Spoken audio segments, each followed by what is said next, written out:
el invierno de 1831, un pequeño bergantín de la Marina Británica zarpó de Plymouth para un viaje que cambiaría el mundo. Su misión principal era inspeccionar la costa sudamericana, pero el HMS Beagle acabó navegando alrededor del mundo y tardó casi 5 años en completar su arriesgado viaje. A bordo viajaba un naturalista amateur. Tenía suerte de estar ahí ya que su padre se había negado a dejarle marchar. Sin embargo, gracias a ese viaje su nombre estaría en boca de todos como el hombre que cuestionó la revelación divina y colocó a la naturaleza, y no a Dios, en el centro de la creación. Se llamaba Charles Darwin y tenía 22 años.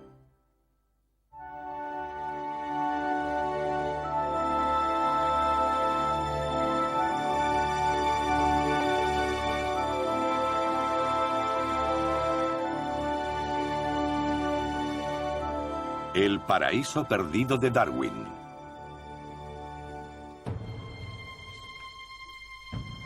Charles Darwin es el autor de la teoría de la evolución, una idea que impactó al mundo del siglo XIX y que aún hoy tiene repercusión. En su gran trabajo, El origen de las especies, afirmó que todos descendíamos de un ancestro común. Esa es la base de la biología moderna y de nuestro conocimiento de la naturaleza. Los lectores admiran su brillantez científica y la osadía de su análisis crítico. Sin embargo, este revela muy poco sobre su autor o las dificultades que tuvo que soportar. Este cauto erudito fue ridiculizado como el hombre mono y acabó recluyéndose. Pero desde entonces, sus revolucionarias ideas han ido ganando una aplastante aceptación.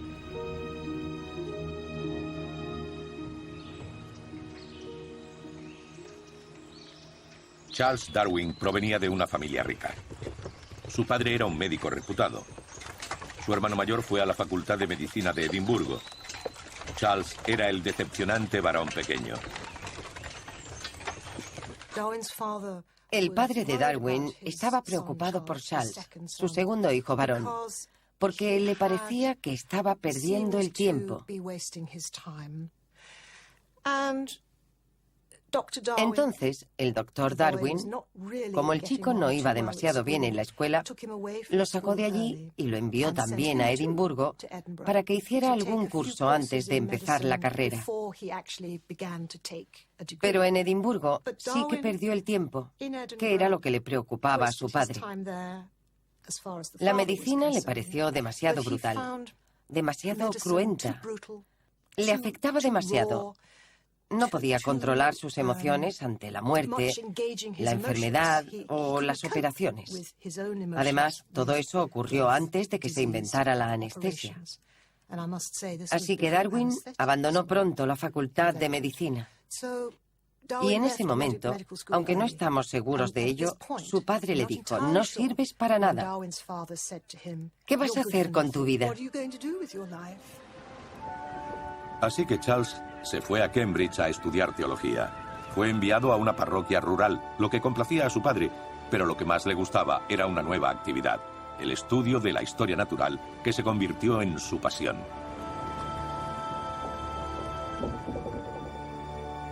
Ese viaje era la oportunidad para continuar con esa pasión, pero necesitaba la aprobación de su padre y su dinero.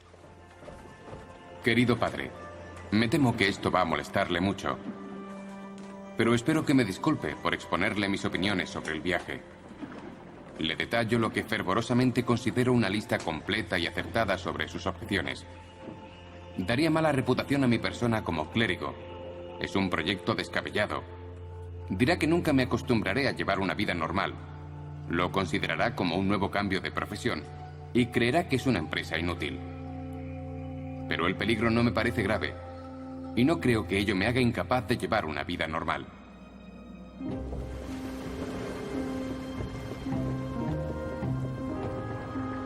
La suerte salvó a Darwin de llevar una vida frustrada como párroco de pueblo.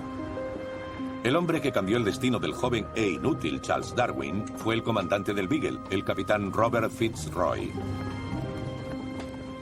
Él también era un personaje insólito y fascinante. Tenía solo 26 años, aunque ya era un experimentado navegante, ahora a cargo de una importante expedición, responsable de las vidas de las 70 personas a bordo del barco.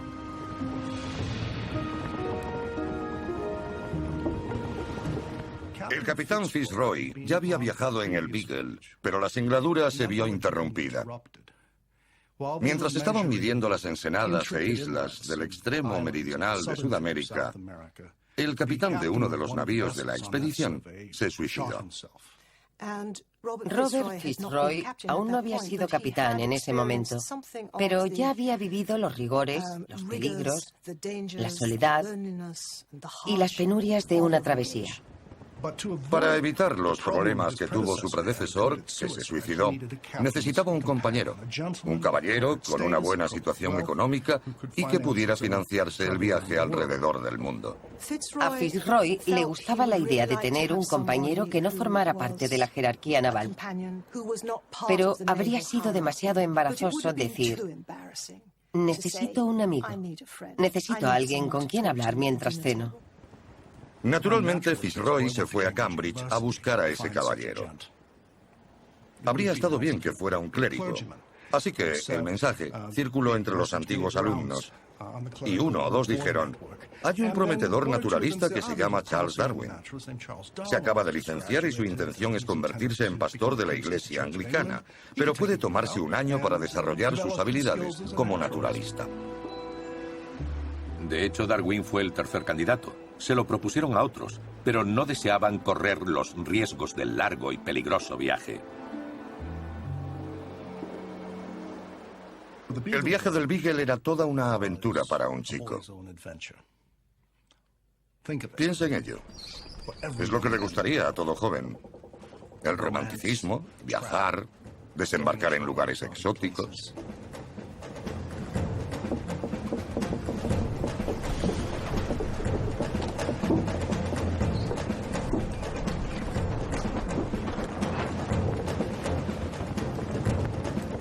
Siempre me sorprende lo jóvenes que eran. Fitzroy tenía 26 años y esa era su segunda capitanía. Darwin tenía 22 y la mayor parte de la tripulación tenía menos de 30. Y también había chicos de 14 años. Aparte de la misión oficial del almirantazgo, el viaje de Fitzroy tenía un objetivo más personal. Era un aristócrata con una fuerte creencia en el sentido cristiano y británico de primacía y jerarquía. Se dio a sí mismo una misión: llevar la luz cristiana a los pueblos primitivos del Nuevo Mundo y con ella los ordenados valores del Viejo. Iba a civilizar a los salvajes. Fitzroy puso en marcha el más extraordinario experimento con humanos al llevarse a varios fueguinos a Inglaterra en 1829. Estos vivieron en Inglaterra durante 2 años mientras se preparaba el segundo viaje del Beagle. Fitzroy pagó para que esos jóvenes fueran educados. Sus aristocráticos amigos los cubrieron de regalos, así que se convirtieron en unas pequeñas celebridades. A los 4 fueguinos capturados les pusieron los nombres de Jemmy Button, Fueguía Basket, Boat Harbor y George Minster.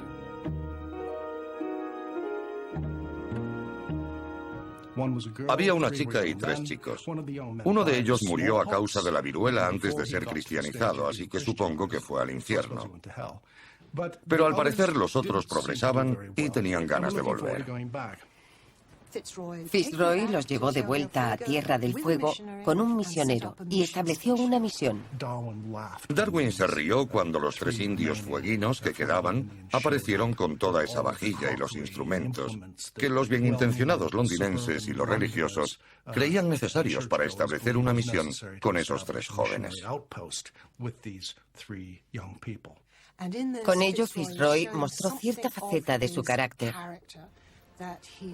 Realmente se creía capaz de ser un pequeño punto de apoyo para el cristianismo. Eso demuestra su compromiso moral, su fuerza de carácter, porque era algo increíblemente difícil de hacer. Y su ceguera, ¿cómo iba a funcionar? Pero él creía que sí. Más tarde, Darwin escribió sobre Fitzroy. Nunca me había encontrado con un hombre que me pudiera gustar siendo como Napoleón o Nelson. Su superioridad era bastante curiosa. Su mayor defecto como compañero es su austero silencio, producto de tanta reflexión. Resumiendo, es el hombre con el carácter más marcado que he conocido.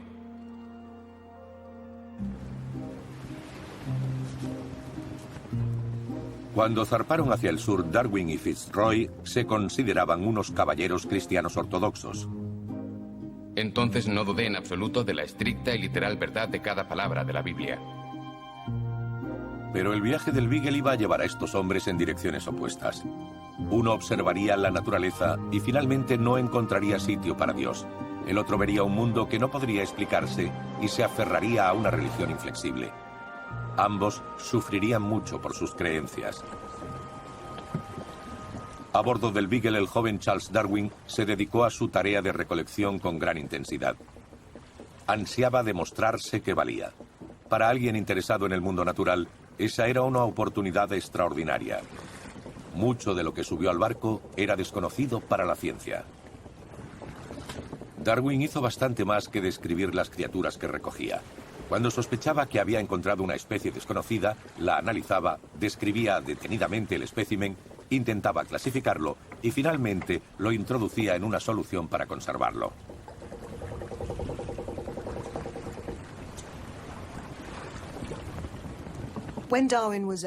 Cuando Darwin tenía 18 o 19 años, en la universidad se ofrecían muchas oportunidades para ser naturalista. Pero en esa época se consideraba una afición. No había naturalistas profesionales. De hecho, ni la ciencia era una profesión. Darwin trabajó incansablemente desarrollando sus propios métodos que le permitieron describir muchos ejemplares desconocidos. Un científico no puede tener deseos ni amores, solo un corazón de piedra. En el transcurso de su viaje descubrió más de 100 especies diferentes, adquiriendo gradualmente la capacidad de la observación minuciosa. Nada me había hecho darme cuenta de que la ciencia consiste en agrupar datos para extraer leyes generales o conclusiones a partir de ellos. Sus numerosos ejemplares pronto saturaron el pequeño barco. El capitán Fitzroy, que también sentía curiosidad por la ciencia, le ofreció enviarlos a Inglaterra a intervalos regulares. Aquí tenemos uno de los especímenes recogidos por Charles Darwin en el viaje del Beagle. Estos ejemplares no solamente los tenemos almacenados en sus frascos, sino que aún los utilizamos. Los investigadores vienen especialmente por nuestra colección para trabajar con especies tipo de todo el mundo. Este es el ejemplar tipo de su especie, el que ha sido designado como estándar de esta especie. Es importante tener estos elementos representativos porque, obviamente, la naturaleza es muy diversa. Hasta ahora conocemos 29.000 especies de peces y cada día se describe alguna nueva. Para todo aquel que esté implicado con la ciencia, es importante comprender de qué organismos se está hablando. Para ello tuvieron que crear un lenguaje común. Carlos Linneo ideó un sistema de nomenclatura de género y especie específico, el nombre en latín. Darwin pudo trabajar con ese sistema. No fue el primero en recolectar especímenes, pero llegó a la cumbre de la tarea buscando nuevos organismos conscientemente. Descubrió muchísimas especies nuevas.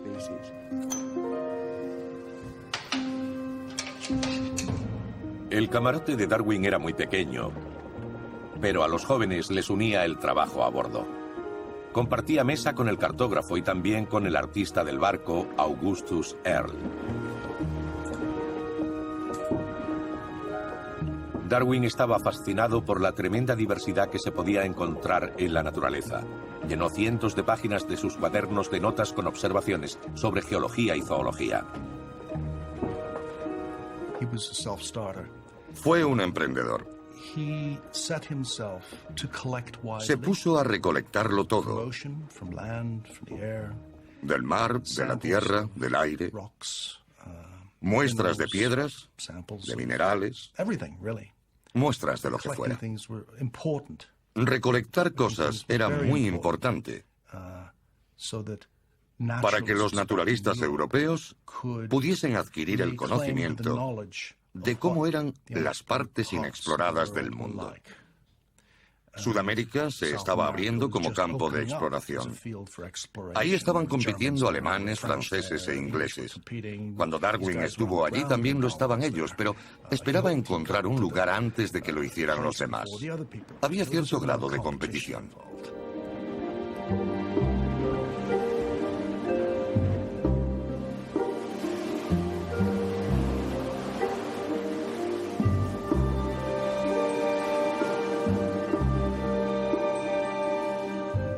Tras cruzar el Atlántico, el Beagle arribó a Brasil.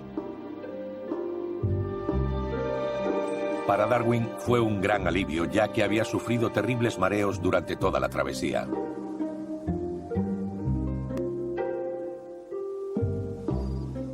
Mientras el barco continuó con su misión de reconocimiento de la costa, Darwin estaba encantado de quedarse en tierra. Contrató a un guía y se dedicó a explorar el interior.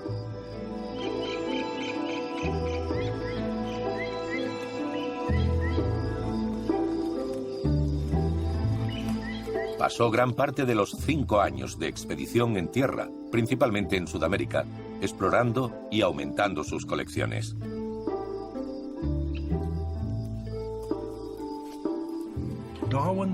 Darwin fue uno de los últimos generalistas. Su especialización inicial fue la geología. Esa fue su primera inspiración, pero nunca olvidó la visión de Alexander von Humboldt, que tenía una visión universal de la historia, del cielo y de la tierra, y de cómo todo se interrelacionaba.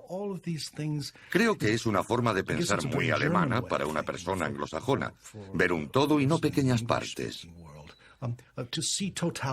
Esa fue una visión que Darwin nunca perdió desde que leyó a Alexander von Humboldt, la interconexión de las cosas. El explorador y botánico alemán Alexander von Humboldt exploró Sudamérica unos 50 años antes que Darwin. Humboldt era un hombre del siglo XVIII. Su trabajo abarcaba mucho y su influencia había sido enorme. Había descrito un mundo ordenado en el que cada elemento tenía su lugar. Darwin tenía una visión distinta. A Darwin le influyó mucho una ilustración que vio mientras se preparaba para viajar a la selva tropical. Estuvo mirando grabados realizados por un artista alemán llamado Johann Moritz Rugendas, que había visitado la selva tropical antes que Darwin y trajo gran cantidad de imágenes distintas. Darwin las estuvo observando y lo que muestran es el caótico sistema de la selva. Tenían visiones muy distintas de la selva tropical. Humboldt la veía como una especie de precioso y exuberante jardín del Edén, mientras que Darwin se centraba en las cosas muertas. Se interesaba por los troncos podridos y por lo que vivía de ellos, por las cosas vivas que crecían sobre las muertas, por ese sistema cíclico de descomposición y vida.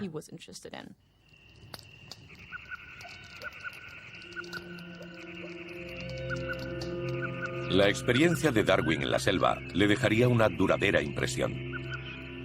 El joven, que había quedado horrorizado por la muerte y la enfermedad en la universidad, estaba allí obsesionado con la noción de descomposición. Alguien que hubiese estado más cómodo con la brutalidad de la naturaleza puede que no hubiese sido capaz de observarla con tanta sensibilidad como Darwin.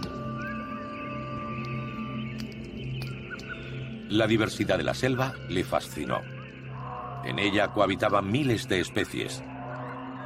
Él siguió recolectando y clasificando, quería entenderlo, explicarlo. De mayor, escribió estas famosas palabras.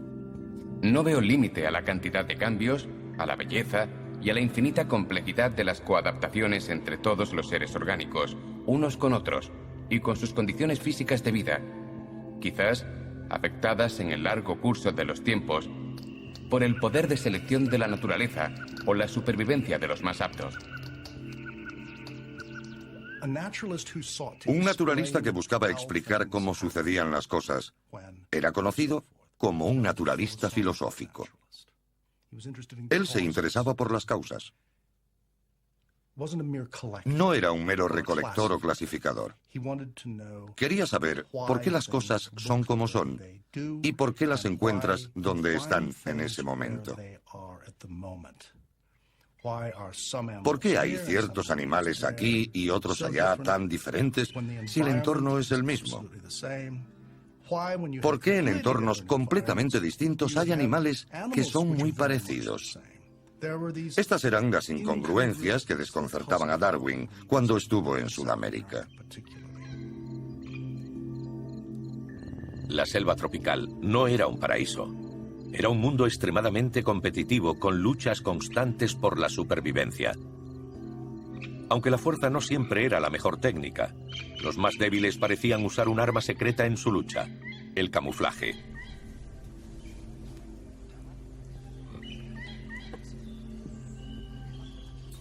Inspirado especialmente por estos débiles seres de la selva brasileña, Darwin experimentaría una crisis de fe al describir un mundo en el que una naturaleza que evoluciona implacablemente con su muerte, descomposición y renovación, suplantaría a un supuesto creador bondadoso.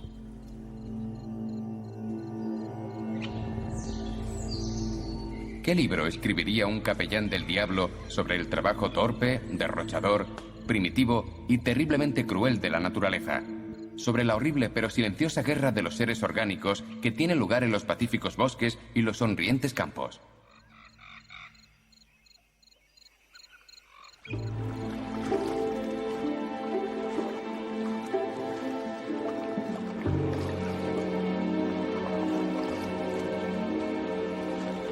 Cuando Darwin regresó al Beagle, sufrió una fiebre inexplicable durante días.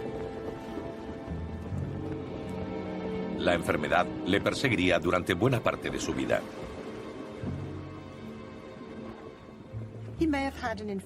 Puede que contrajese una infección durante su travesía con el Beagle.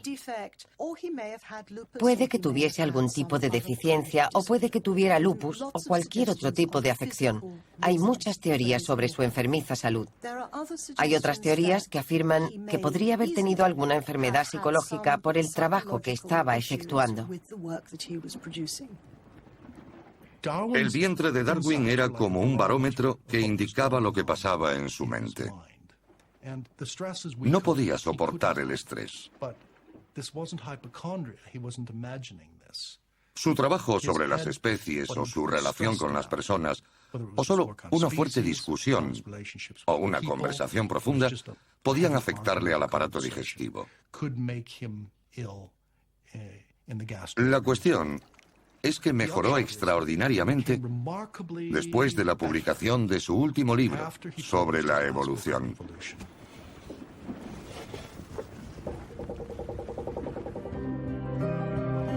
El capitán Fitzroy representaba a la Iglesia y al Estado, y asumió su papel con gran seriedad. La tripulación era convocada regularmente para escuchar las lecturas de la Biblia del capitán.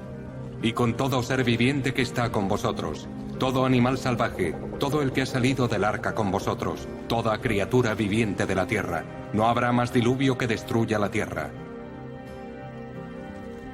Mientras estuve a bordo del Beagle, fui bastante ortodoxo. Pero recuerdo las enérgicas risas de algunos oficiales al indicar que la Biblia era una autoridad irrefutable en ciertos aspectos de la moralidad.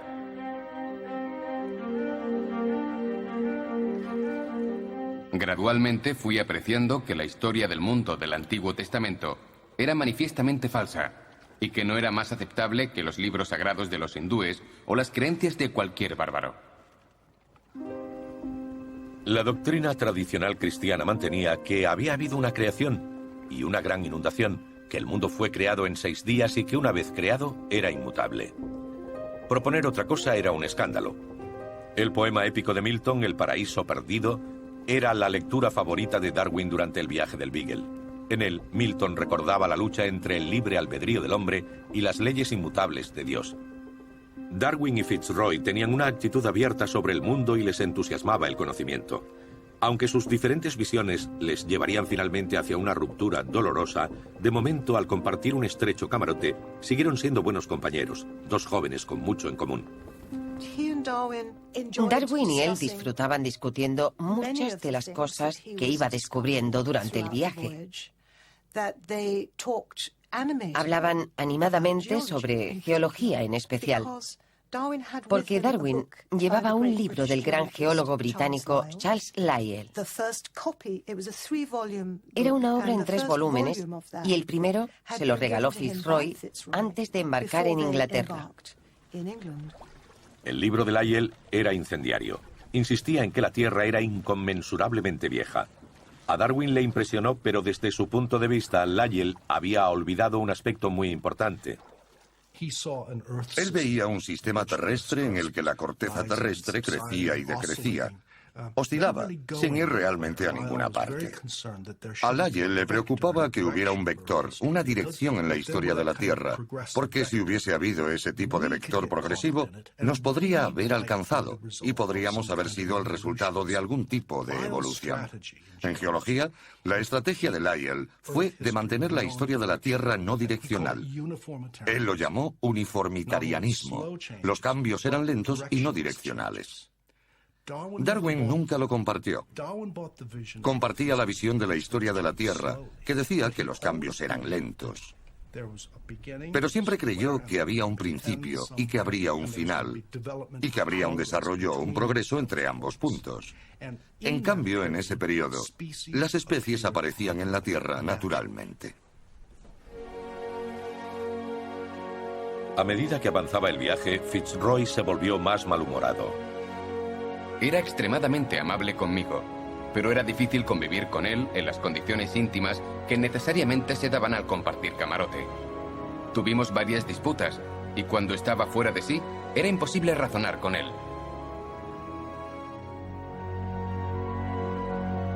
En septiembre de 1832, después de pasar 9 meses en alta mar, el Beagle arribó a Argentina y ancló en la costa de Bahía Blanca. Ya en tierra, Darwin identificó un pequeño acantilado que le ofrecía un campo perfecto para una exploración geológica. Y allí hizo un sorprendente descubrimiento. Unos días más tarde, en compañía del capitán Fitzroy y de algunos miembros de la tripulación, Darwin regresó a la costa y dio el siguiente paso hacia los terrenos prohibidos del conocimiento. En la época de Darwin, había cosas que podías saber y que podías investigar, y otras que se consideraban más allá del alcance del conocimiento legítimo.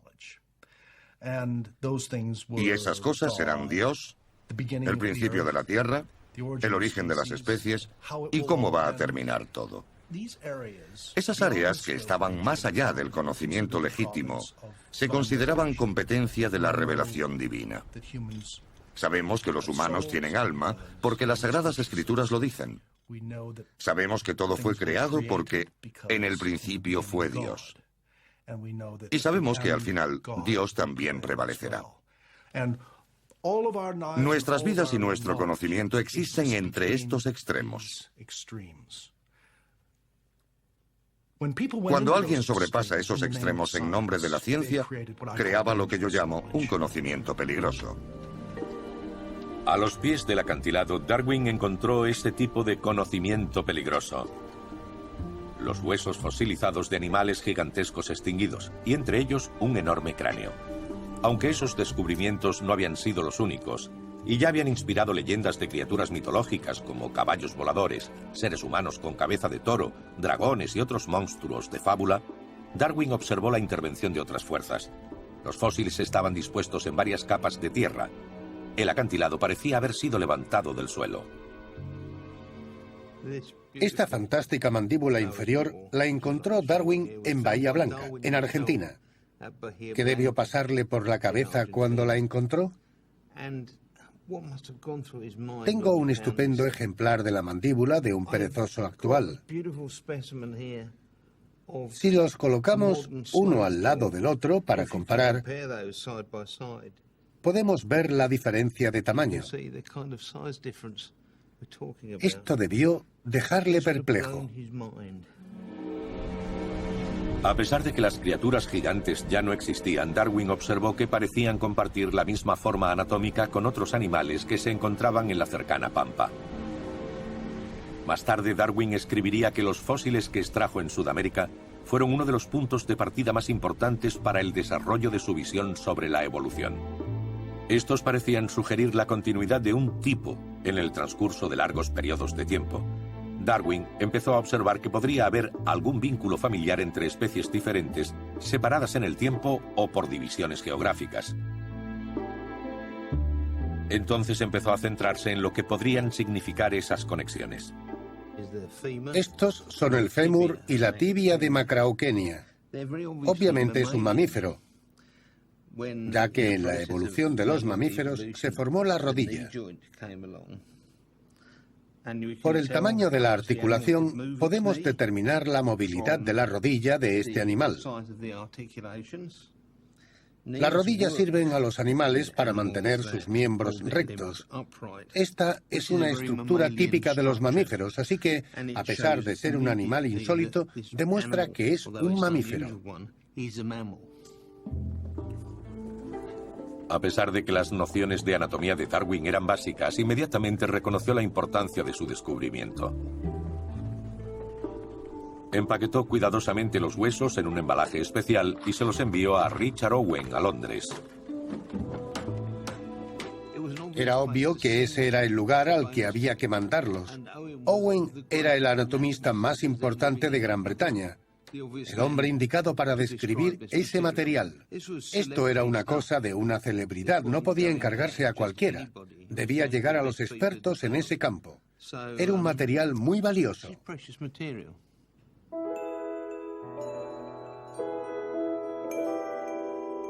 Owen había estudiado en París con el profesor Georges Cuvier, que al recomponer varios fósiles fue el primero en sugerir que había especies que habían desaparecido de la faz de la Tierra.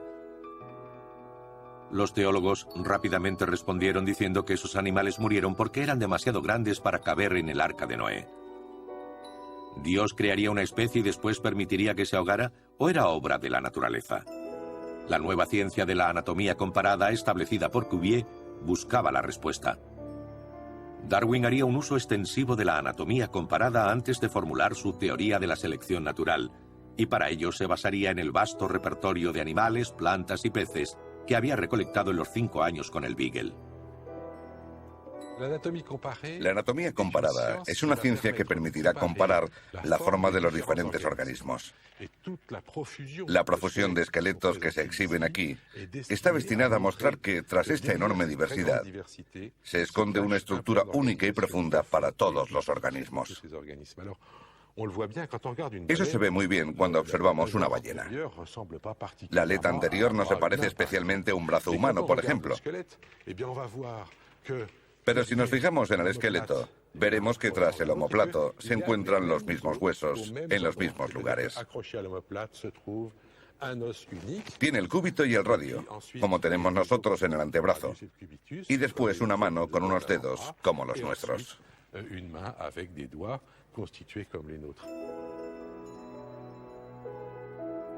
Comparar la anatomía de diferentes esqueletos animales fue un enfoque radicalmente nuevo para determinar quién estaba emparentado con quién. Huesos similares en disposiciones similares. Cuvier estaba convencido de que todos los órganos y miembros de un organismo debían estar relacionados entre sí y debían funcionar juntos. ¿Había un esquema básico?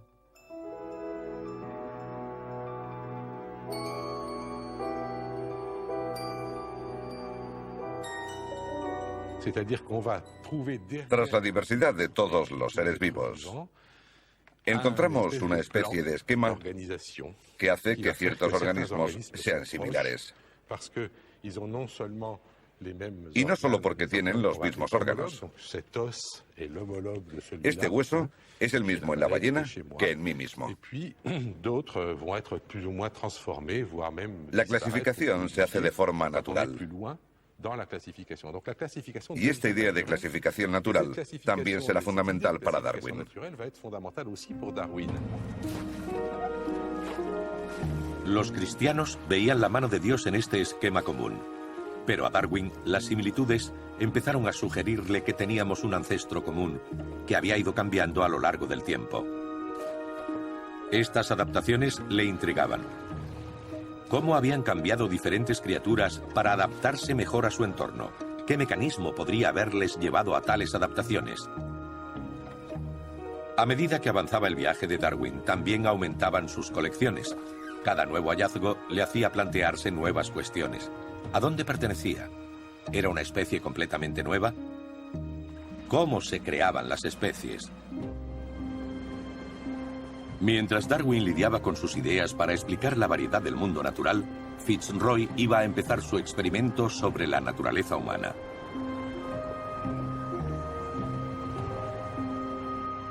Tras 6 meses de meticuloso trabajo midiendo la costa este de Sudamérica, el Beagle se dirigió al sur de Bahía Blanca.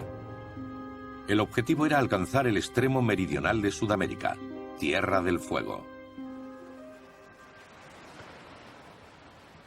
En esa inhóspita y desolada costa, Fitzroy esperaba establecer una base para la civilización. Para el capitán, civilización y cristianismo no se distinguían. Ahí iba a dejar a sus fueguinos y a un valiente pastor para establecer una misión, esperando que prosperase en esas islas baldías.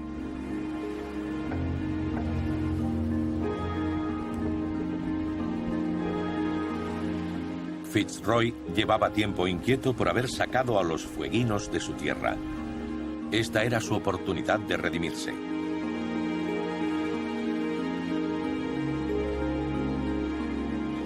¿Cómo se iban a comportar los fueguinos civilizados? ¿Sus parientes los acogerían? Para el misionero Richard Matthews era un paso hacia lo desconocido. Lo poco que se sabía de los fueguinos dejó a los europeos temerosos de sus formas salvajes e impías. No me habría imaginado lo inmensa que es la diferencia entre un hombre salvaje y un hombre civilizado. Dejar a nuestros fueguinos con sus bárbaros paisanos me produjo cierta melancolía. Pero tenía un consuelo. No parecían tener miedo. Me temo que los efectos provocados por su excursión a Inglaterra no serán propicios para su felicidad. Darwin estaba impresionado. Y estaba impresionado por encontrarse por primera vez con pueblos primitivos en Tierra del Fuego. Y por cómo luchaban con su entorno y entre ellos.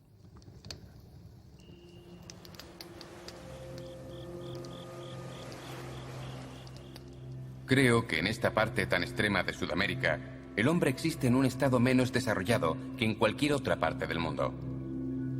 En este entorno natural, un fueguino es similar a un animal salvaje. Es algo que hay que temer. Aunque se había establecido el centro misionero con cabañas, jardines, muebles y vajillas, los desconfiados marineros temerosos de un ataque prefirieron su campamento vigilado. Darwin se unió a ellos.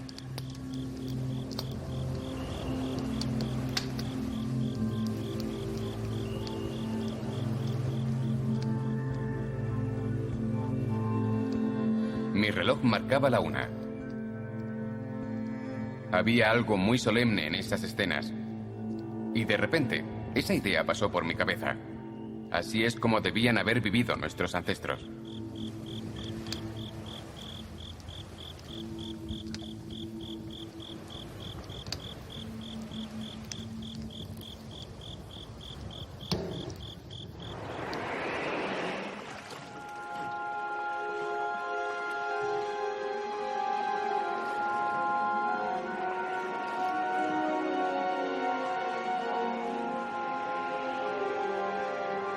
Diez días después de dejar al misionero y a sus fueguinos civilizados, Fitzroy regresó para comprobar el progreso de su extraño experimento social.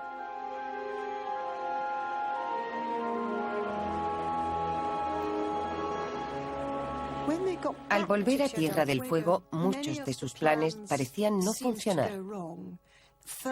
Los anglicanizados fueguinos se sentían incómodos con sus parientes. El centro había sido arrasado. El misionero lloraba porque deseaba que le llevaran de vuelta al barco. No podía quedarse más tiempo. Estaba asustado. El experimento de sembrar la semilla de la civilización a través del cristianismo fue un fracaso total. Fitzroy estaba consternado. Había tenido muchas dudas, pero parece ser que realmente las expresó cuando se materializaron. Cuando vio que había fallado, le fue difícil digerirlo. Estaba muy deprimido. Darwin también estaba abatido. Todos lo estaban. Tenían muchas esperanzas. Sin embargo, Darwin realmente nunca creyó que el experimento de Fitzroy tuviera éxito. En su arrogancia, el hombre cree ser una creación especial, digna de la intervención de un ser divino. En mi opinión, sería más modesto y contendría mayor verdad si se viera como un ser que desciende de los animales. Los fueguinos habían demostrado lo delgada que era la capa de barniz de la civilización, y que el hombre en su estado natural parecía muy apartado de la idea bíblica de un ser divino, puesto entero y perfecto en el jardín del Edén. Esto permitió a Darwin considerar nuestros orígenes basándose en las pruebas y no en el dogma. Y eso le llevaría a su idea más arriesgada, que todos los seres vivos descienden de un ancestro común.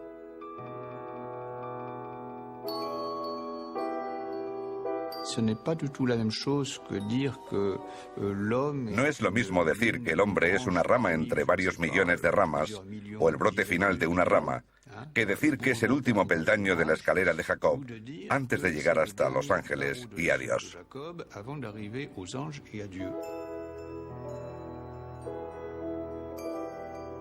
Algunos contemporáneos de Darwin tergiversaron esa visión y se burlaron diciendo que el hombre descendía del mono. Darwin nunca dijo que el hombre descendiera del mono, simplemente dijo que era un primate entre otros primates.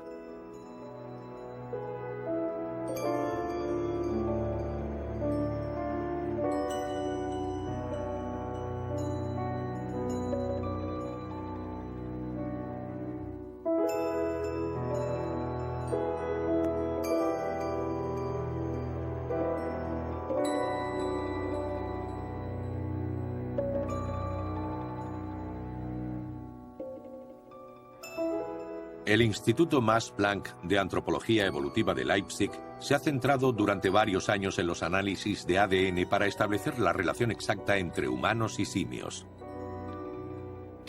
La visión de Darwin, como yo la entiendo, es que hay un único ancestro común que se puede relacionar con cualquier ser vivo. Así que lo que los científicos han hecho hasta ahora es ir rellenando los detalles. Es decir, qué aspecto tienen esas ramas, en qué ramas se encuentran los humanos, por ejemplo, y qué porcentaje de esas ramas está asignado a las diferentes formas de vida del planeta. Es algo que sigue evolucionando. Seguimos aprendiendo sobre ello. Hay una enorme diversidad de la que no sabemos nada. En nuestra familia de primates, los análisis de ADN han definido claramente las relaciones. El hombre y el mono son primos lejanos. No se originó el uno del otro, pero comparten un ancestro común. Si seguimos el árbol genealógico del hombre hacia atrás, podemos identificar claramente el punto en el que las ramas se separaron, hace unos 7 millones de años. Una lleva hacia el mono y la otra hacia el Homo, y eventualmente a nosotros, el hombre moderno. Ya no hay un pináculo de la creación, sino millones de diferentes formas de vida que cohabitan en el mundo. El árbol de la vida es más parecido a un arbusto con muchas ramas o a una estructura de coral. En el extremo de sus ramas se encuentran las especies que aún habitan la Tierra hoy.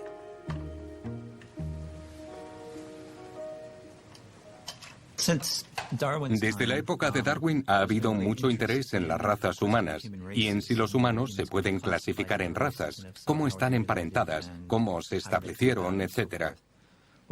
Lo que ahora sabemos, basándonos en las pruebas genéticas, confirma algunas de las ideas de Darwin, como la de que a pesar de haber distintas variedades de humanos, o lo que nos parecen distintas variedades, más allá de la apariencia física, no hay ninguna diferencia entre los humanos. Sabemos que a nivel de ADN, los humanos y los chimpancés son idénticos en un 99%. El ADN de dos humanos es idéntico en un 99,9%. La fracción de ADN que es distinta entre individuos es muy pequeña. En 1833, a bordo del Beagle, en la parte inferior de Sudamérica, Charles Darwin solo estaba empezando a considerar qué tendría que ver la edad de la Tierra y el origen de sus ancestros con la creación de todo ser vivo. Su ambiciosa colección de ejemplares extraídos del amplio espectro del mundo natural le permitiría más tarde plantear la teoría de que la evolución era algo en constante movimiento.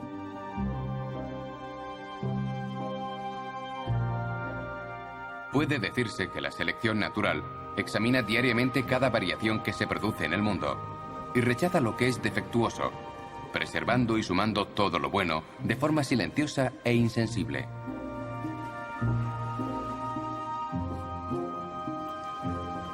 El Beagle prosiguió su misión de cartografiar la vasta costa de Sudamérica.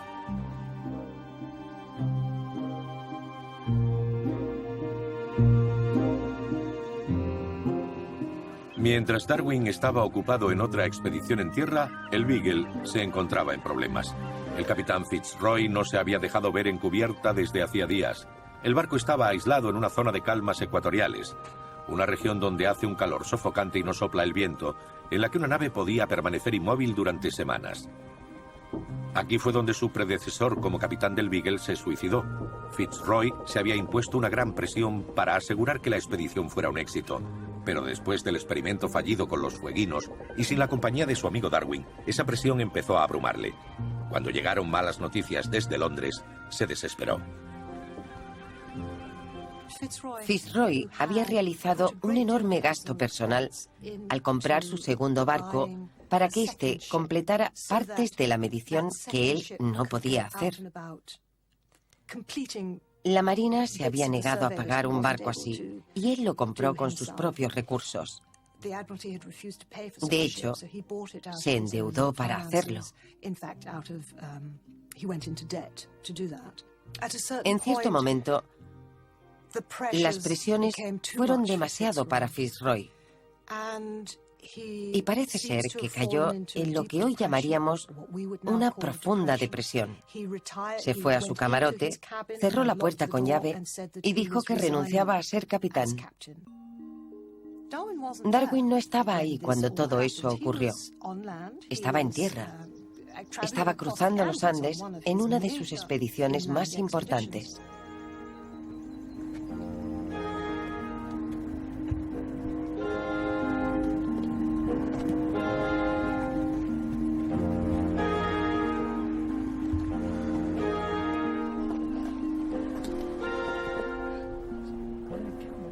En lo alto de los Andes, Darwin encontró conchas fosilizadas.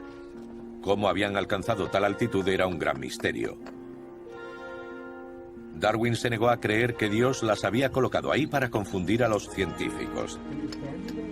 En vez de eso, lo consideró una señal inequívoca de que las montañas debían haber estado bajo el nivel del mar muchos años atrás y que habían sido levantadas.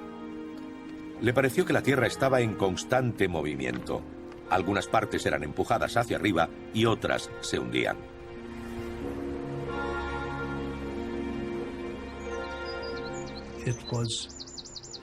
Lo que le dejó perplejo era el por qué Sudamérica tenía la forma que tenía.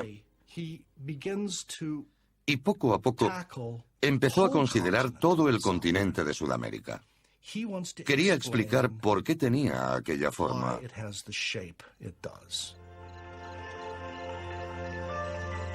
Algunos teólogos habían calculado que la Tierra había sido creada en el 4004 a.C., lo que le confería una edad aproximada de 6000 años.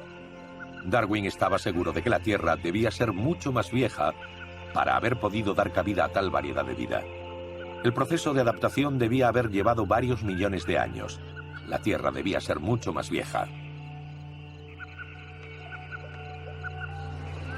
Cuando Darwin regresó al Beagle, el capitán seguía sin dejarse ver por cubierta. El viaje estaba en juego.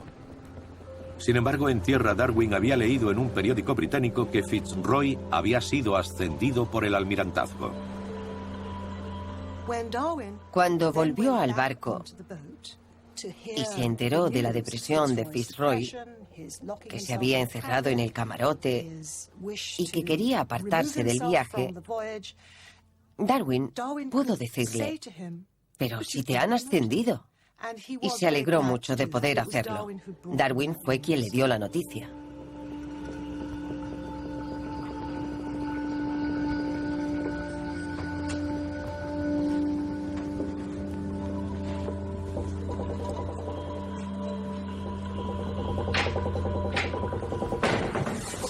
Para alivio de la tripulación y de Darwin, el capitán volvió a tomar el mando. El primer oficial, que había guardado cuidadosamente la carta de dimisión de Fitzroy, se la devolvió al capitán.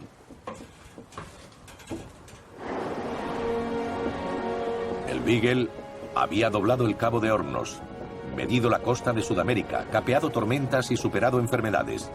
El capitán Fitzroy casi dimitió, pero el viaje continuaba.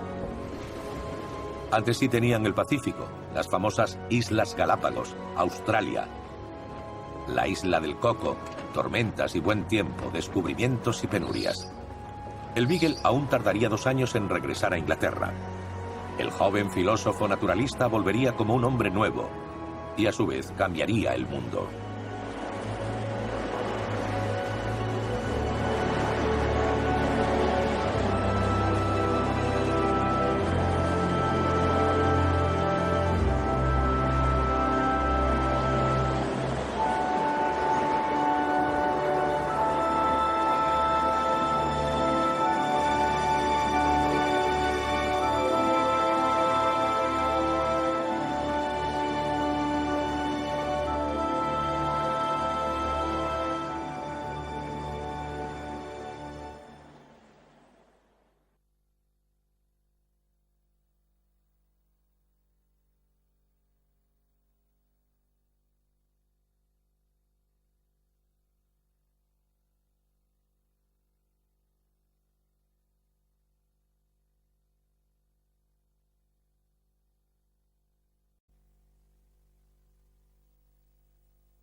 Junio de 1834. Un pequeño bergantín navega desde las salvajes costas de Tierra del Fuego hacia el Océano Pacífico. A bordo viaja un naturalista en ciernes, Charles Darwin, desconocido para el mundo, pero que ya va dejando su huella en la historia. El Beagle zarpó de Plymouth, Inglaterra, hace más de 2 años. Ha cruzado el Atlántico, ha doblado el peligroso Cabo de Hornos, ha sobrevivido a fuertes tormentas y su tripulación ha llevado a cabo una medición épica de gran parte de la costa de Sudamérica. El viaje lleva al joven Charles Darwin alrededor del mundo, hecho que cambiará el modo en que la humanidad ve su lugar en el planeta y que le llevará a proclamar la teoría científica más revolucionaria de todos los tiempos. Descendemos de un ancestro común. Colocará a la ciencia y no a la fe en el centro de la explicación de nuestro ser.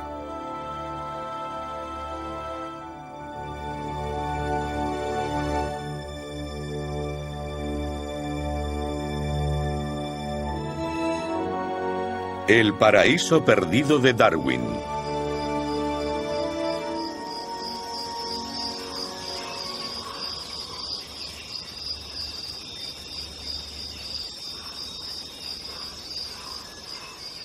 En febrero de 1835, el Beagle fondea en Valdivia, en la costa sur de Chile.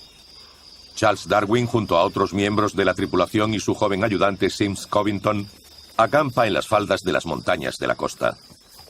Pasan la mayoría del tiempo caminando por los bosques y recolectando ejemplares. Recolectar era la pasión de Darwin, y con su poder de observación vería el mundo como no lo había visto nadie. Darwin recogía todo lo que llegaba a sus manos. Principalmente estaba interesado en la entomología, en las mariposas, los escarabajos, los pequeños invertebrados. Pero logró reunir una extensa colección de grandes mamíferos y también recogió tantas plantas como pudo.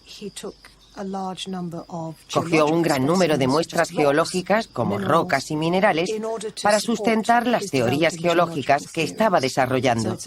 Así que es una colección magnífica y muy amplia. El 20 de febrero se produjo un suceso que causaría una tremenda impresión a Darwin.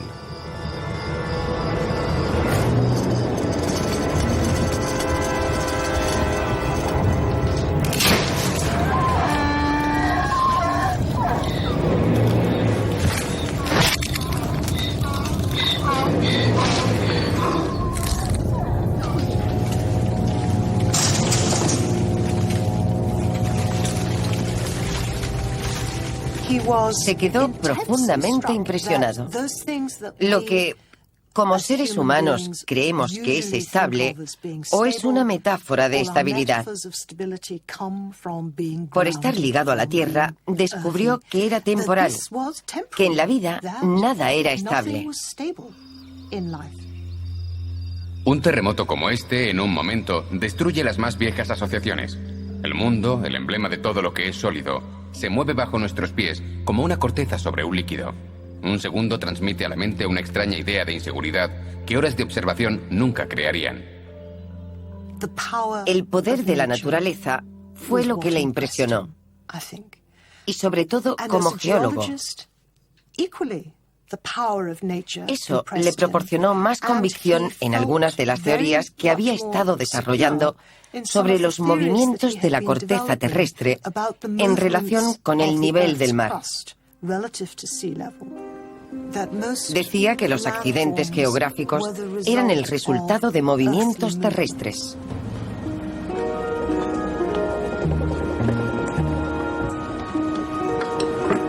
El terremoto que también asoló Concepción, más al norte, en la costa, se notó a bordo del Beagle.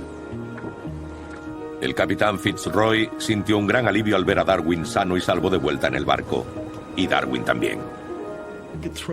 Eso le dio una nueva perspectiva a su conocimiento sobre la historia humana. Estamos pisando una corteza frágil situada sobre unas ardientes profundidades. Y creemos que podemos aplacar la naturaleza o al dios de la naturaleza. Estamos atrapados en algo mucho más grande. Darwin se dio cuenta de ello antes de abandonar Sudamérica. Tal vez hay algo divino o sobrenatural en este mundo en el que habitamos.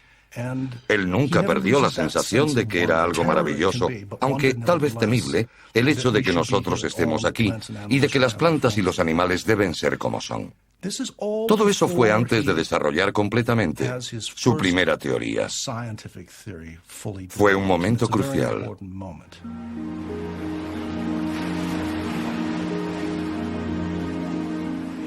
El diario de Darwin estaba repleto de anotaciones sobre el terremoto y el caos que causó. Fue el comienzo de su obsesión con la noción de inestabilidad del mundo natural. El cambio constante se estaba convirtiendo en la base del mundo perceptible. Después de Sudamérica, el Beagle puso rumbo a las Galápagos, un exótico archipiélago de islas baldías famosas por su extraño aspecto. El comandante del Beagle, el amigo de Darwin, el capitán Fitzroy, echó un vistazo a las Islas Galápagos y las describió como un escenario infernal. Sin embargo, Darwin quedó fascinado.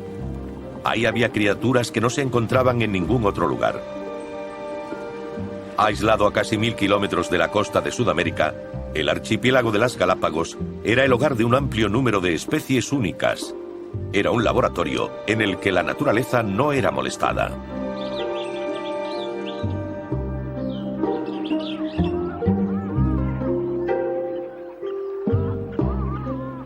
Darwin tropezaría aquí casi accidentalmente con algo que más tarde provocaría un gran avance en su pensamiento sobre la evolución. Ese algo fue la formación del archipiélago. El aislamiento de sus islas, separadas unas de otras por unos 50 o 60 kilómetros, sería la pista. Darwin hizo una extensa recolecta en 4 de las 13 islas Galápagos. Verificó la supervivencia de una iguana en el agua y en tierra, lanzándola repetidamente al mar y observando cuántas veces reaparecía. Pero los pájaros, los pequeños y discretos pinzones, dejarían la huella más honda en el pensamiento de Darwin. Actualmente se conocen como pinzones de Darwin. Parecía que cada isla producía una especie diferente. El tamaño y la forma de los picos parecía variar según la isla en que se encontraran. Los prismáticos. El instrumento más importante del equipo. Durante los últimos 35 años, Peter y Rosemary Grant han contado, medido e identificado anualmente cada pinzón de las Islas Daphne. Están documentando la evolución día a día. Cuando Darwin estuvo aquí, él, el capitán Fitzroy y 2 ayudantes recogieron un gran número de ejemplares de pinzones. Y Darwin los describe sin tener una idea muy clara de cuántas especies había.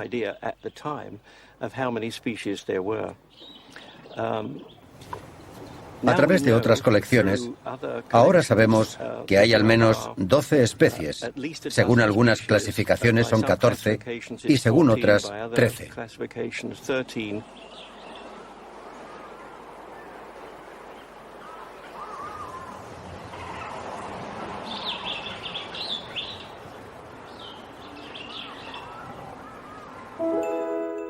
Al volver a Inglaterra unos años más tarde, con diferentes variantes de estos pinzones, Darwin empezaría a plantearse que si cada isla estaba produciendo una clara subespecie adaptada a las condiciones locales, ¿qué proceso permitía que se llevaran a cabo tales adaptaciones? Si lograba responder a ello, creía que sería capaz de explicar el gran misterio de la amplia gama de variantes que se encuentran en el mundo natural. La selección natural se produce cuando el entorno cambia. Nosotros hemos tenido 2 o 3 casos destacados en un periodo de 35 años. El primero ocurrió en 1977, cuando hubo una gran sequía. El pinzón terrestre mediano quedó reducido a 200 pájaros, y cuando vinimos a analizar el tamaño de los supervivientes y lo comparamos con los muertos, encontramos una gran diferencia. Los supervivientes tenían un pico más grande, y la razón hay que buscarla en la comida. Esta estaba formada por una gran variedad de semillas. Los pinzones se comieron las semillas pequeñas y en unos 6 meses solo quedaron las más grandes y más duras. Solamente los pájaros con el pico grande fueron capaces de abrir las semillas grandes y duras y conseguir el alimento de dentro. Los pájaros con el pico pequeño no pudieron abrirlas y murieron de inanición.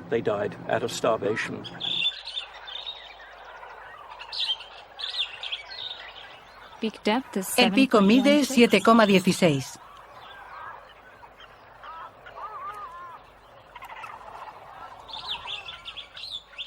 El número identificativo es SH047. Las mediciones de los picos de los pinzones en las Islas Daphne han mostrado oscilaciones en los últimos 33 años.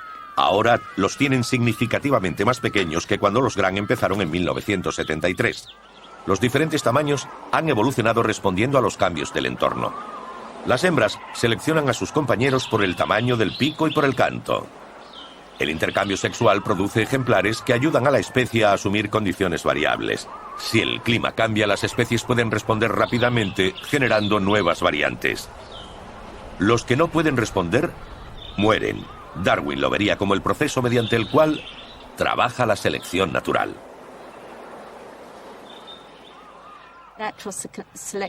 La selección natural puede dirigir a una población entera hacia un nuevo camino. El proceso que observamos en los pinzones de Darwin no se da solo en ellos, también se ha estudiado en plantas. En la primera fase del cambio ocurre lo mismo con las plantas. También podemos verlo en las bacterias, donde se produce un intercambio de genes entre una cepa bacteriana y otra, aumentando la variación sobre la que puede actuar la selección. Podemos observarlo en gran medida en los peces, en los reptiles e incluso en los primates. Pero ¿cuál era el origen de todas las especies? La Biblia daba una explicación, que Dios había creado a todo ser vivo. Sin embargo, Darwin dudaba cada vez más de que eso explicara lo que él había estado observando. La gran cuestión que intentó resolver fue el origen de las especies. ¿Cómo puede ser que el mundo esté tan lleno de especies diferentes? Su respuesta fue que la evolución es un fenómeno general y la selección natural es un mecanismo que, al dividir poblaciones en dos o más, da lugar a dos o más especies. La naturaleza de nuestro mundo produce variabilidad.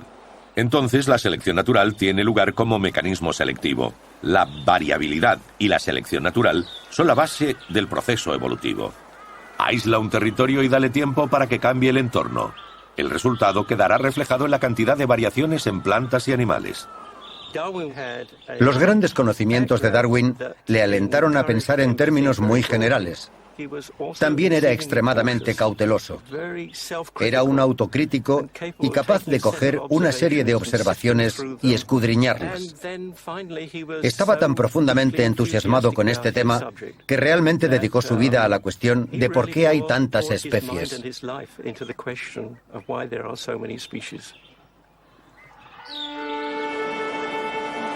El 20 de octubre de 1835, el Beagle abandonó las Islas Galápagos y puso rumbo hacia Australia. Los vientos alisios del Pacífico tropical le hacían avanzar 150 millas al día. En cubierta yacían aletargadas 18 tortugas. Las habían subido a bordo en las Galápagos, aunque no para la investigación, sino para garantizar el suministro de comida en las próximas semanas.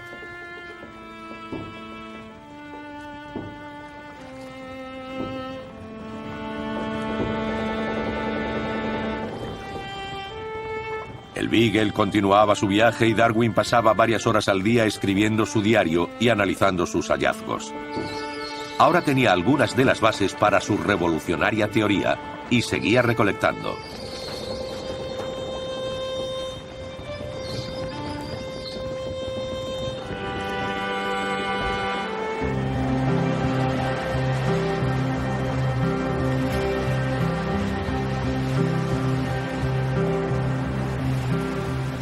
Era el inicio del proceso de elaboración de la obra de Darwin. El viaje seguiría adelante durante casi 3 años más y aún tardaría décadas en publicar su teoría.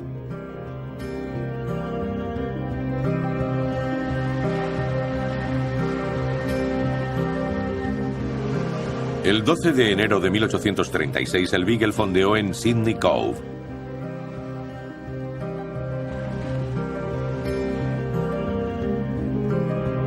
Fundada como colonia penal por los británicos, la población de Sydney crecía rápidamente y la ciudad era sórdida y superpoblada. Darwin estaba deseando dejarla cuanto antes. Como de costumbre, quiso explorar el interior. Contrató a un guía y 2 caballos y se dirigió hacia el oeste. Le habían contado que había inmensos valles en las montañas azules a varios días de la costa.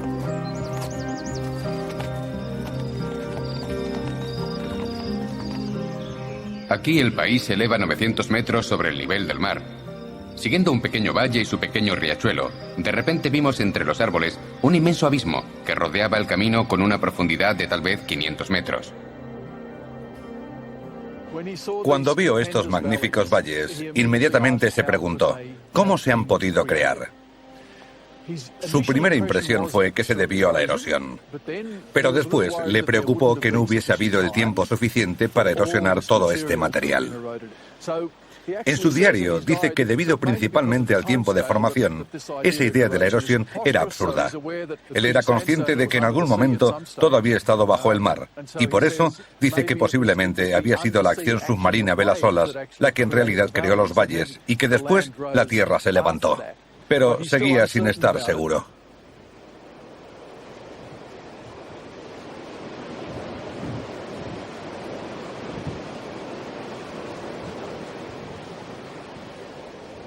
Tal vez la Tierra era mucho más vieja de lo que se había imaginado.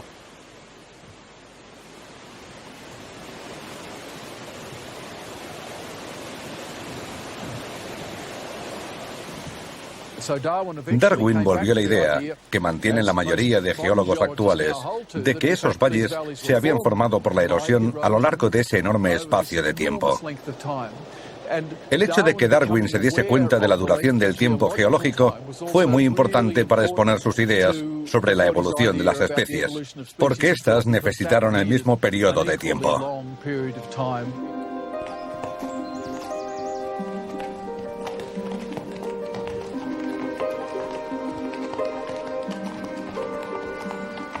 Darwin prosiguió su marcha hacia Bathurst, bajando por la otra cara de las montañas azules. Al día siguiente le llevaron a cazar canguros, pero según Darwin tuvieron mala suerte. Era un hábil cazador, pero no vieron un solo canguro. Lo que sí vieron fue una rata canguro, un marsupial muy pequeño, del tamaño de un conejo, como cuenta Darwin. Y aunque no lo dijo con estas palabras, este ocupaba el mismo nicho ecológico que el conejo en el hemisferio norte. Un poco más tarde localizaron a unos ornitorrincos jugando en el agua. Darwin quedó asombrado al ver uno de esos animales. Había leído que eran extraordinarios, pero observó que eran muy similares a los topillos acuáticos o ratas de agua, muy conocidos en el hemisferio norte. Así que se dijo que alguien que solo creyese en su propia razón podría sostener que era obra de dos creadores.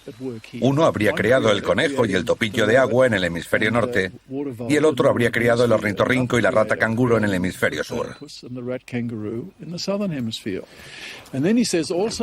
También dice, a orillas del río Cox he visto algunos nidos de hormigas león, que son unos pequeños y fantásticos conos que construyen las larvas para capturar a sus presas.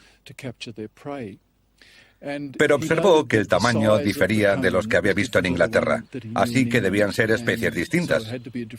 Se fija en la increíble forma artificial en que estas hormigas león capturan a sus presas y se pregunta,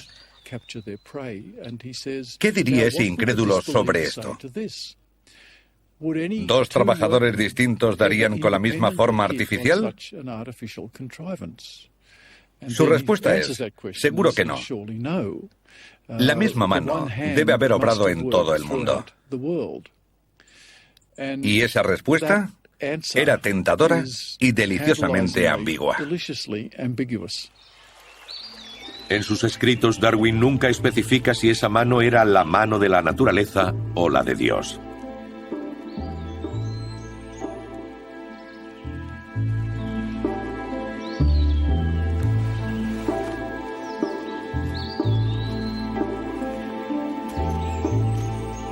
Darwin tenía solo 24 años cuando escribió en su cuaderno en la orilla del río Cox. Dos trabajadores distintos darían con una forma tan maravillosa, tan sencilla y sin embargo tan artificial. La palabra clave es trabajadores. Un trabajador como Dios. La obra de Dios era muy conocida para los que querían demostrar la existencia de Dios, basándose en los mecanismos de la naturaleza. Darwin dice, eso es demasiada coincidencia. El mismo mecanismo en dos lugares distintos muestra que tras ello solo hay una persona. Dijo, no, ¿dos trabajadores? No se puede creer eso. La única mano, la mano de Dios, es la que ha trabajado por todo el universo. Darwin no lo falseaba. Estaba respondiendo a los escépticos. En sus cuadernos le descubrimos implicado en este diálogo consigo mismo. Abre un nuevo punto de vista. El hombre, criatura fantástica.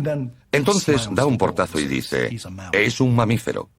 Pero eso ha cambiado. Ahora se ha puesto en el lado del escéptico o de alguien que podría ser considerado como un escéptico.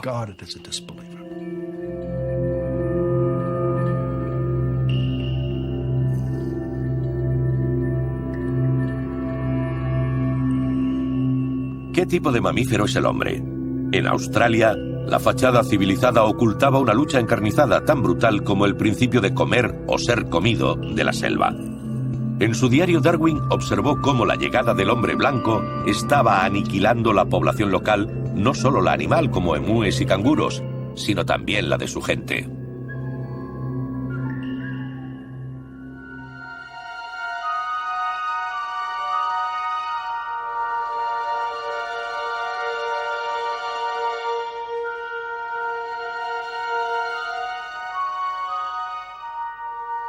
Al parecer, los aborígenes australianos ya no tienen derecho a existir en este país.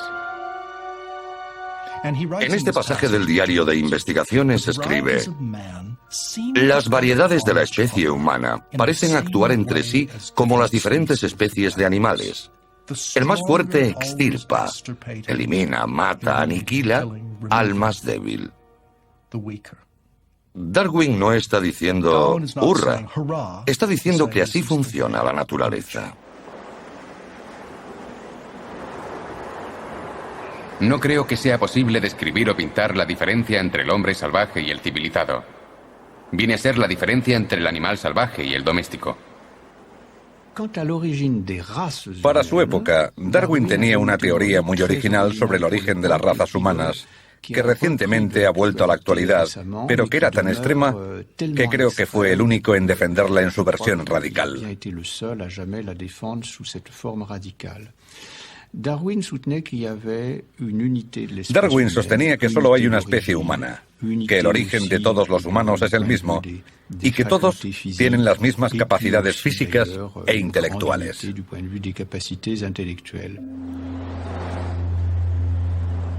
Darwin fue insólito para su época. Se oponía firmemente a la esclavitud y había discutido acaloradamente con Fitzroy sobre ello en Sudamérica.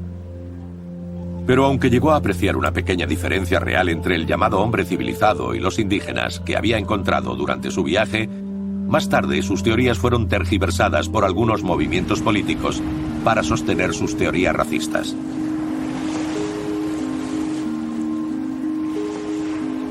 Cuando el Beagle abandonó Australia, aún tenía por delante una de las etapas más importantes del viaje.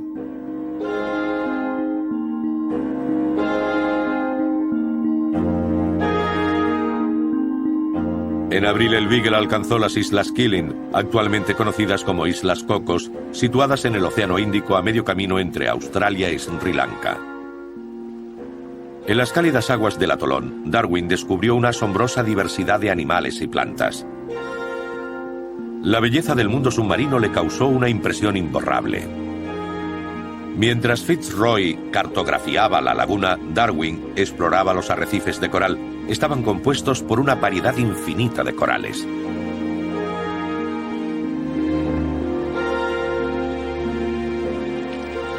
Actualmente Scott Edmisser estudia estos atolones de coral.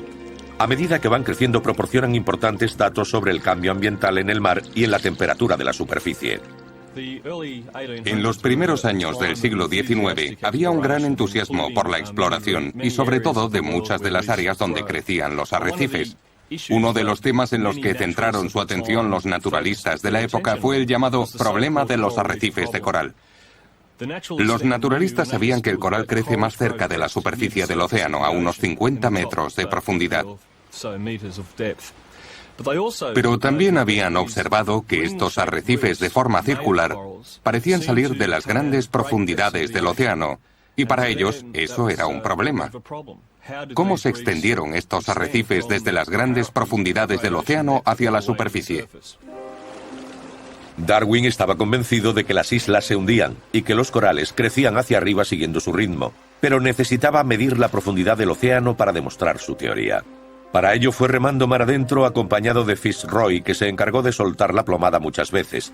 Los arrecifes caían a una profundidad considerable. Cuando Darwin estuvo en Sudamérica, fue testigo de un terremoto y observó que la posición entre la playa y la costa podía moverse. De hecho, podía ser elevada.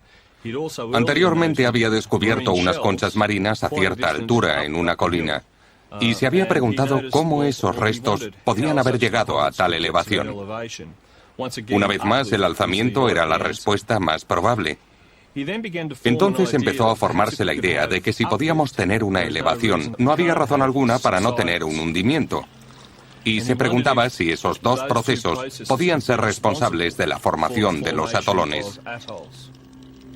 Darwin estaba tan fascinado por las formaciones de coral que más tarde les dedicaría un libro describiendo su estructura y formación.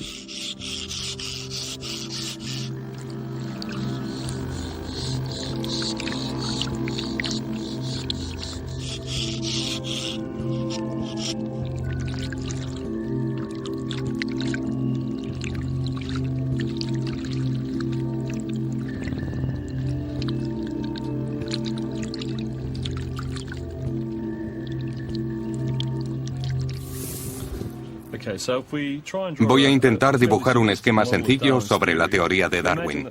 Imaginemos que esta línea es el nivel del mar y que esta otra es el fondo del océano. Aquí tenemos una fuente de calor sobre la que se formará un volcán y se extenderá más allá de la superficie marina.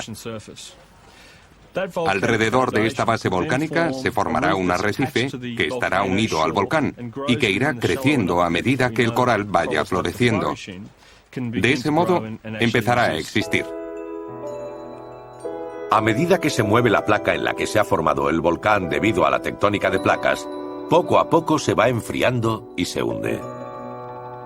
Ahora el volcán está más bajo. A medida que se va hundiendo va creciendo el arrecife costero y se va formando un arrecife barrera, que después contendrá una laguna. Cuando el volcán se ha hundido bajo la superficie del mar, solo queda el arrecife. Lentamente, el volcán se ha hundido y el arrecife ha crecido. Lo que nos queda es un atolón circular. El estudio de los arrecifes de coral confirma que las islas se van hundiendo lentamente. La elevación y el hundimiento durante un periodo de tiempo increíblemente largo son los requisitos para la formación de un arrecife. Actualmente los científicos aceptan la teoría del hundimiento de Darwin, escrita por un joven hará unos 180 años. El hundimiento subyacente de Darwin, que conduce a la formación de los atolones, es un proceso geológico muy largo. Y obviamente la idea de que un largo proceso geológico fuera el responsable o el mecanismo impulsor de su teoría no desalentaba a Darwin, porque era consciente de ello y lo defendía, a pesar de lo que dijeran los estudiosos de la Biblia sobre el tiempo que había sido necesario para que el mundo se formara, según sus creencias. Así que ese largo y lento hundimiento era otra prueba para demostrar otra famosa teoría de Darwin, la teoría de la evolución.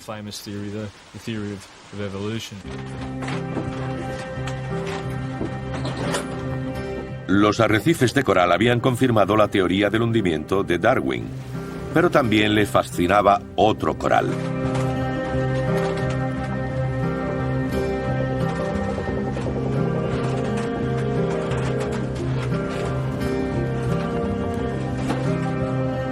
Puede que mientras estudiaba y dibujaba sus muestras, se le ocurriera la idea que más tarde ligaría muchas de las observaciones que había hecho durante sus viajes.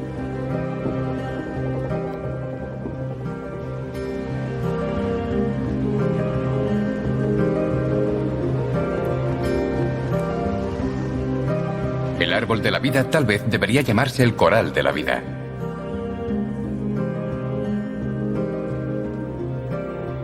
Los esquemas de Darwin reflejan una lenta maduración de sus pensamientos. Cada dibujo iba un paso más allá hacia su famosa teoría de la evolución.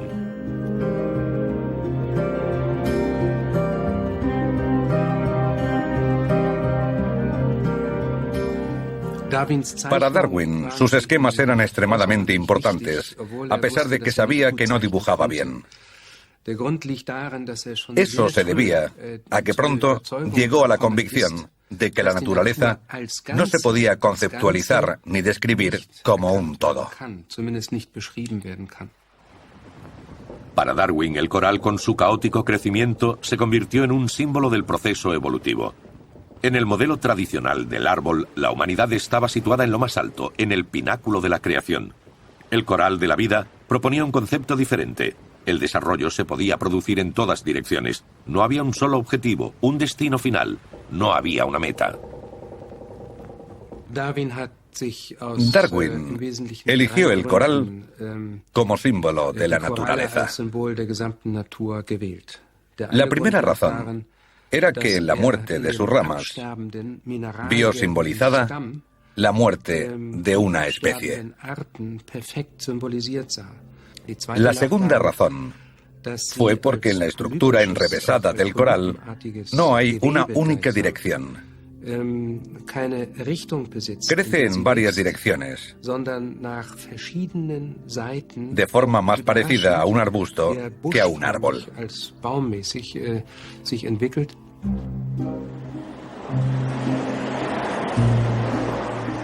A partir de las islas de coral, los cuadernos de Darwin estaban repletos de preguntas sobre las que pasaría décadas reflexionando. Era junio de 1836 y el Beagle puso rumbo hacia el Cabo de Buena Esperanza. Pero en vez de regresar a casa por la vía más rápida, el capitán Fitzroy decidió cruzar el Atlántico de nuevo para verificar algunas mediciones en Sudamérica. Así que pasaron 4 meses más antes de que la nostálgica tripulación pusiera rumbo a Inglaterra.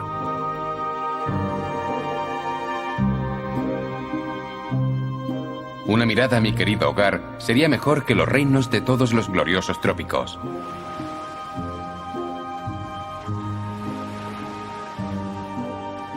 Darwin le había prometido a su padre que a su vuelta aceptaría un puesto como párroco rural. El viaje del Beagle le había hecho ver que su verdadera vocación era estudiar las ciencias naturales.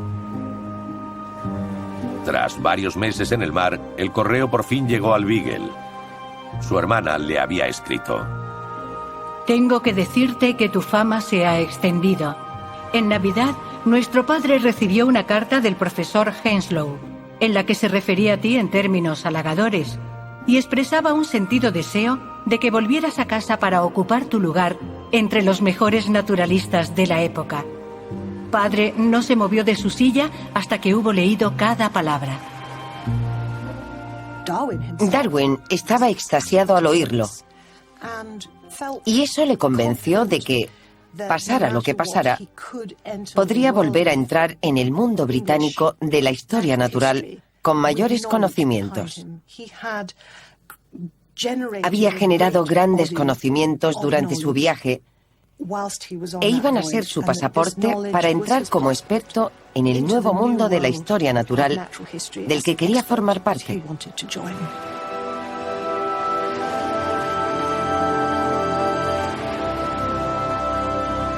El viaje del Beagle formó a un joven naturalista, y los resultados sentarían la base del mundo moderno. Una explicación científica de todas las maravillas de la naturaleza. El Beagle regresó finalmente a Inglaterra la noche del 2 de octubre de 1836, tras pasar 4 años y 280 días en el mar.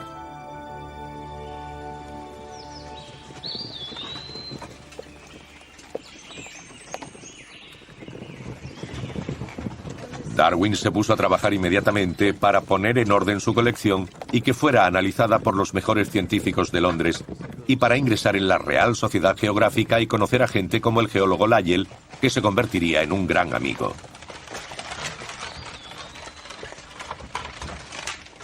En 1839, Darwin contrajo matrimonio con su religiosa prima Emma Wedgwood. Pronto se establecieron en Down House, a unas horas de Londres.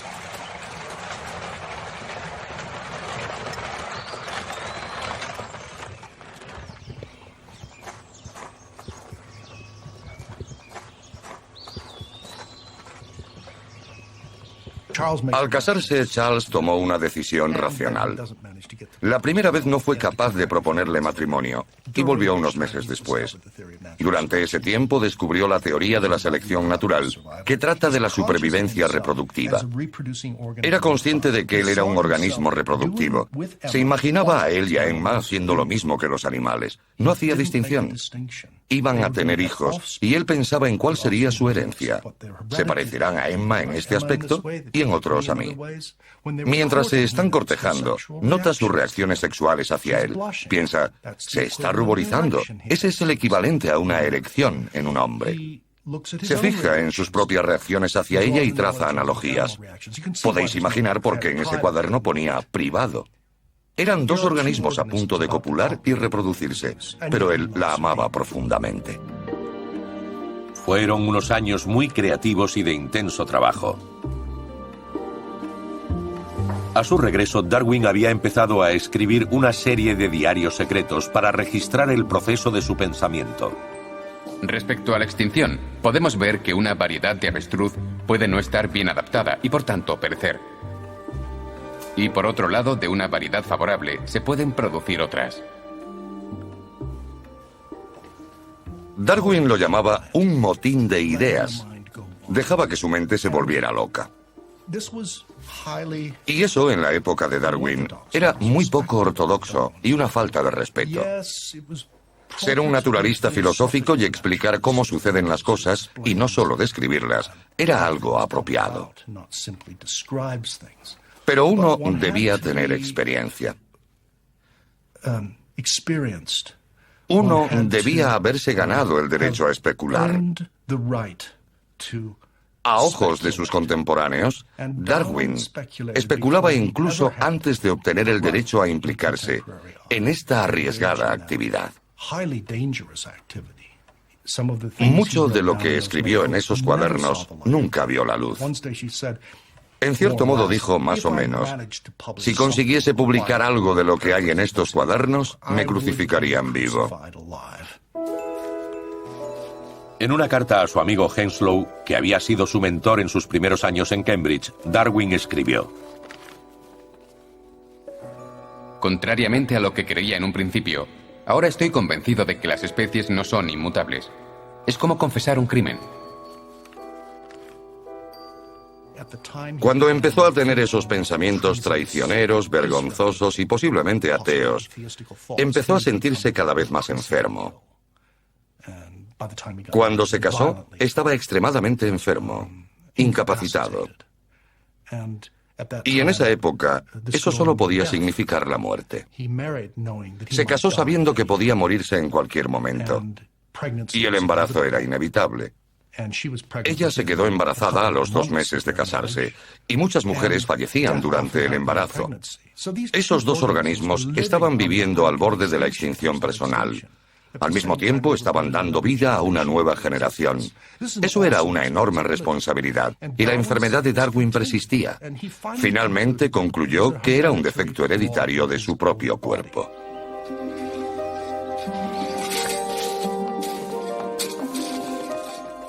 Darwin rara vez dejaba Down House. Lo que le hacía más feliz era realizar sus experimentos en casa y trabajar en su invernadero y su jardín, a menudo en compañía de sus hijos.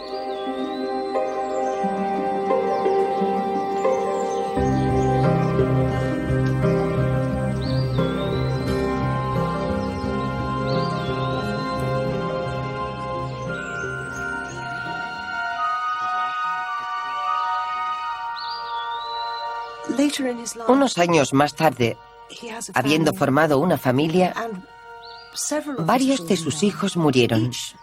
Cada muerte le afectó profundamente. Una en particular le hizo tanto daño que creo que nunca llegó a recuperarse. Fue la muerte de su hija de 10 años. Una terrible enfermedad se la llevó en 10 días y Darwin estaba con ella. Estaban lejos de casa y solo estaban Darwin y su hija.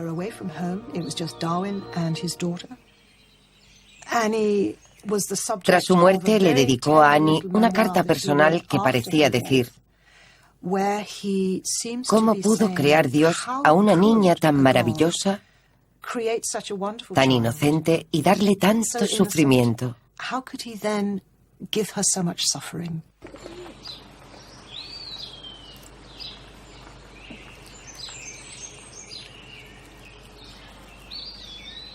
Darwin trató de superar su dolor sumergiéndose en su trabajo. Como él mismo dijo, era un millonario en datos. Consultaba a anatomistas, botánicos, geólogos y ganaderos locales. Un amplio círculo de amigos y conocidos le enviaban información de todos los rincones del mundo. Estaba trabajando en su gran libro y su teoría abarcaba un amplio territorio. Tenía que sustentarse en datos.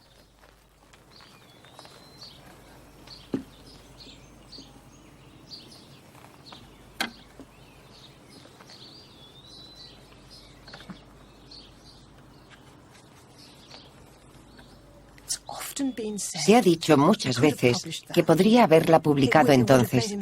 Le habría hecho famoso. En los círculos históricos hay un gran debate sobre por qué no lo hizo.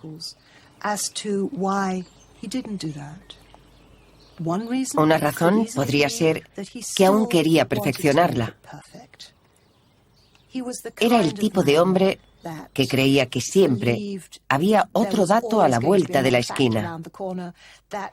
Quería darle la mejor salida a su teoría y para ello necesitaba estar bien sostenida. Sabía que era una teoría arriesgada. Tras años de trabajo y cientos de páginas de anotaciones, Darwin finalmente fue obligado a salir a la luz y publicar su teoría. Un joven científico llamado Alfred Russel Wallace había llegado a unas conclusiones similares y le había enviado a Darwin un manuscrito para su aprobación.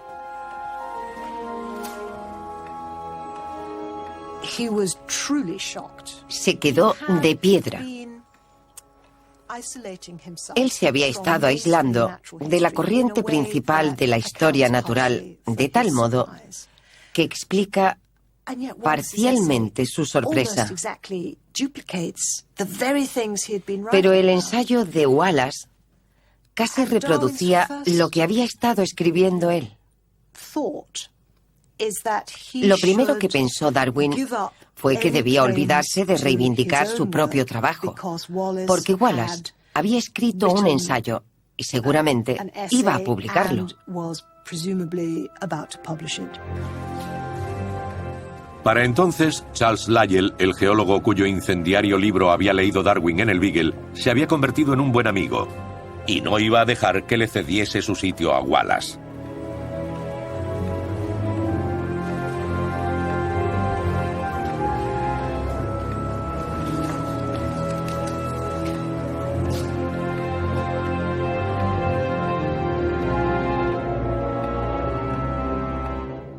Darwin tenía que decidirse.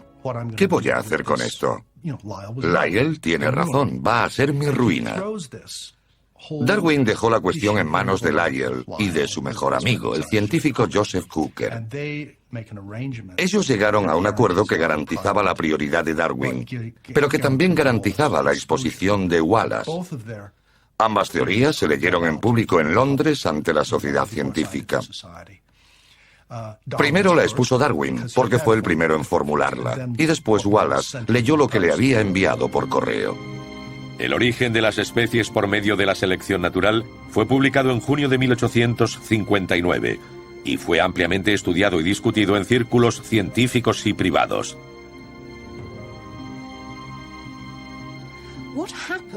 Lo que ocurrió es algo muy inusual para un libro científico. Se convirtió en sujeto de debate público por lo que omitía. El origen de Darwin no hablaba de Dios y tampoco hablaba de humanos. Estas eran las dos cuestiones que todo el mundo quería saber. Querían saber qué proponía. ¿Realmente estaba proponiendo una teoría atea sobre la naturaleza? ¿Realmente estaba proponiendo que los humanos descendemos del mono?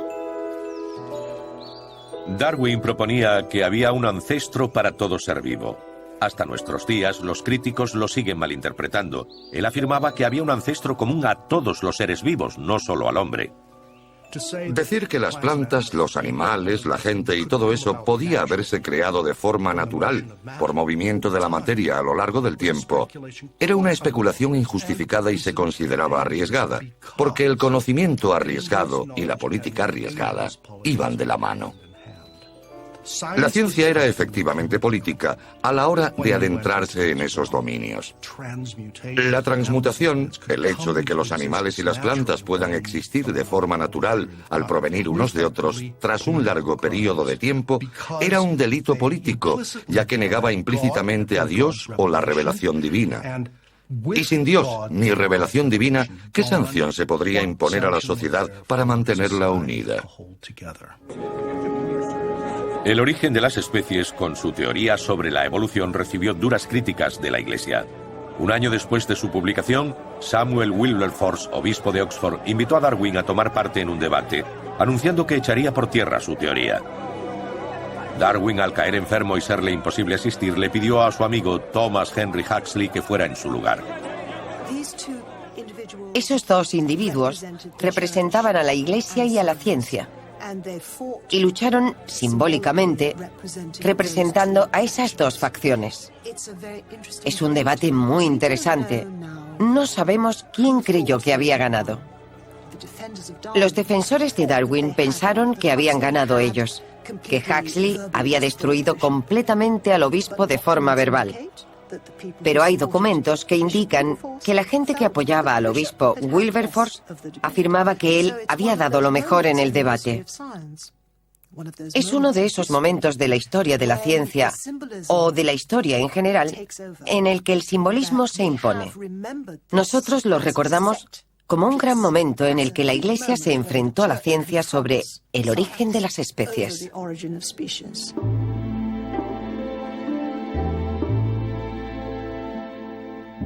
Las teorías de Darwin despertaron un enorme interés público y fueron tergiversadas.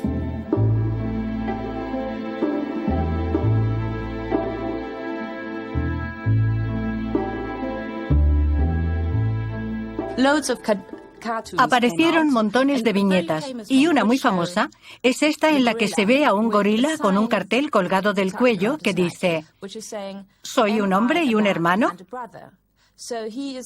De alguna manera nos está preguntando si es parte de nuestra familia. Lo que asusta es que a la gente le dio la sensación de que la teoría evolutiva degradaba a los humanos al nivel de los animales. Y lo interesante es que eso no es lo que decía Darwin. Aunque las viñetas eran crueles, convirtieron a Darwin en el hombre más famoso de su época e irónicamente ayudaron a difundir sus ideas.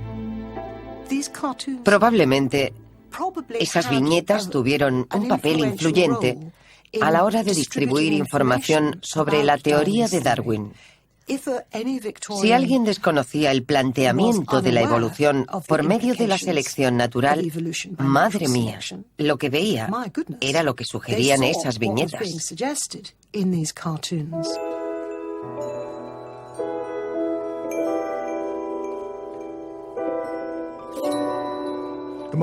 El pasaje más famoso del libro más famoso de Darwin es su párrafo final gramaticalmente incorrecto. Hay grandeza en esta visión de que la vida... ¿Qué grandeza? Grandeza es una palabra emotiva, no es muy científica. Con sus diversos poderes, ha sido originalmente alentada en unas pocas formas o en una sola. Y mientras este planeta ha ido girando según la constante ley de la gravedad, a partir de tan sencillo comienzo, infinidad de formas bellas y maravillosas en extremo han ido evolucionando y seguirán haciéndolo.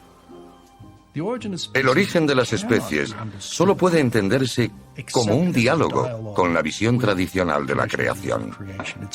Es la última obra relevante de la historia de la ciencia que hay que admirar por su polémica con la teología. Darwin siempre describió el fecundo viaje del Beagle como uno de los periodos más felices de su vida. Pero el joven capitán que hizo que fuera posible sentía un mayor resentimiento. Al regresar a casa solo vi a Fitzroy en alguna ocasión. Siempre temía ofenderle involuntariamente. Estaba muy indignado conmigo por haber publicado un libro tan poco ortodoxo. Tuvo un triste final. Acabó suicidándose. A pesar de estar aquejado de mala salud, Darwin fue un escritor prolífico y de éxito. Casi no viajaba, no se dejaba ver en actos sociales. Prácticamente se mantuvo al margen de los debates generados por sus ideas. Nunca habló públicamente sobre su fe o sobre su falta de ella. Su obra provocó una revolución, pero él no era un revolucionario. Tal vez esa fue la razón por la que hasta la Iglesia le perdonó. Charles Darwin falleció el 19 de abril de 1882 a la edad de 73 años, en su casa de Down. Fue enterrado en la abadía de Westminster.